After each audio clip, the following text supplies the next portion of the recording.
For the guys out there, it's pretty much easy to buy the wife or the girlfriend a gift. Flowers, jewelry, we're good to go. But when it comes to buying the perfect gift for the men in our lives, though, it's a different story. It's time now, though, for his point of view. Jeff Wilser's here. He's the author of Maxims of Manhood. And Jeff's here to give all the ladies out there some advice on the best and worst gifts to buy our men this holiday season. There actually is worse gifts, Jeff? There are plenty of bad gifts. Picky. Yeah, plenty of bad gifts and bad strategies. Okay, so what about, let's say if you just started dating somebody, that's the little gray area. That's the worst time. Yeah. As George Costanza said, holidays are dating kryptonite, right? Because if it's too intimate, like a photograph of the cute couple, that's terrible. If it's not intimate enough, if it's like a iTunes gift card like your uncle will give you from Toledo, right. That's terrible. If it's too expensive, you're smothering. If it's too cheap, then you're too cheap. So it's really awkward. Yeah.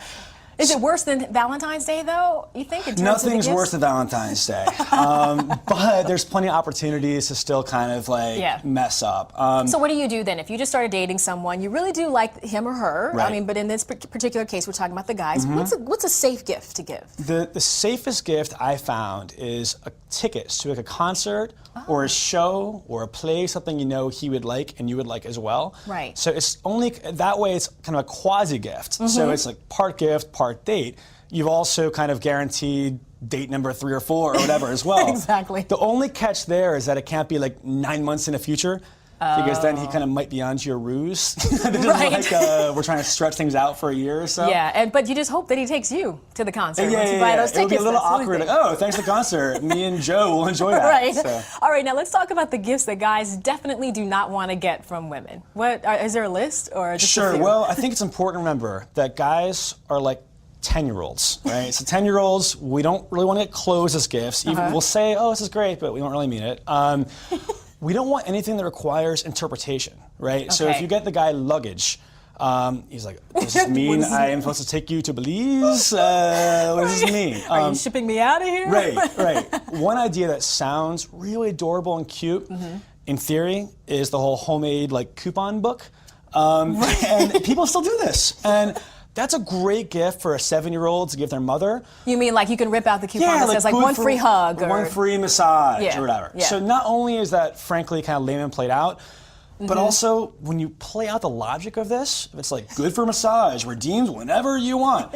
When you really play this out, so when you actually give the coupon to the person saying, give me a massage now, it's kind of sort of like prostitution at that point. Ooh, so it's a little bit awkward. So, yeah, and hopefully you guys are doing these things for each other to begin with. You don't have to have a coupon to get a massage. Okay, now what about the serious boyfriends? You've moved on to that second level. You guys are serious with one another. What's a good gift to give him? Anything. Once you're in a serious boyfriend-girlfriend territory, obviously the stakes are lower. It's a little easier. I think one thing a lot of couples are doing now, though, is having a spending cap.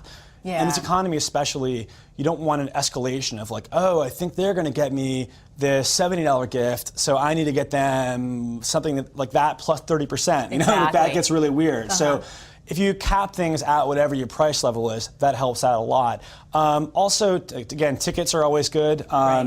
Functional stuff. Once you've been in a relationship for years, like a buddy of mine is married for 3 years. His wife gave him this like little giant stepladder, and he can't stop talking about it. Like, oh, it's 120 positions. It's great. So I feel like once you're in safe zone, guys love functional stuff. Well, on that note too, you also say that guys need hints, that women need to drop some hints, because you said guys are clueless when it comes to gifts. Yes, right? when guys give gifts to women, you mentioned before jewelry and flowers always good, and that's true.